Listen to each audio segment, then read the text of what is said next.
আজি আমি আলোচনা কৰিম বৰ্মন বংশৰ বিষয়ে। বৰ্মন বংশৰ প্ৰতিষ্ঠাপক ৰজা আছিল পুষ্য বৰ্মন। আৰু বৰ্মন বংশৰ আটাইতকৈ বিখ্যাত কামৰূপীয় ৰজাজনৰ নাম আছিল ভাস্কৰ বৰ্মন। আৰু তেখেতে 594 খ্ৰীষ্টাব্দত সিংহাসনত আৰোহণ কৰে। আৰু ভাস্কৰ বৰ্মন আছিল বৰ্মন বংশৰ শ্ৰেষ্ঠ নৃপতি। এইটো পৰীক্ষাত কেইবাবাৰ আহিছে যে বৰ্মন বংশৰ শ্ৰেষ্ঠ নৃপতিগৰাকী বা ৰজাগৰাকীৰ নাম কি? ভাস্কৰ বৰ্মন সকলোৱে জানে। আৰু ভাস্কৰ বৰ্মনে ৰাজপাটত আহৰণ কৰাৰ লগে লগে বা সেই সময়ছোৱাৰ পৰা কামৰূপৰ বুৰঞ্জীৰ এটা নতুন অধ্যায়ৰ সূচনা হৈছিল।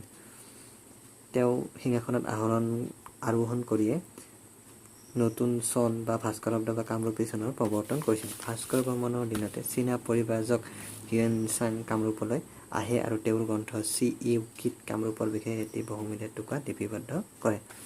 ভাৰতৰ শ্ৰেষ্ঠ নৃপতিসকলৰ অন্যতম থানেশ্বৰ আৰু কনৌজৰ ৰজা হৰ্ষবৰ্ধন আছিল ভাস্কৰ বৰ্মনৰ সমসাময়িক ৰজা।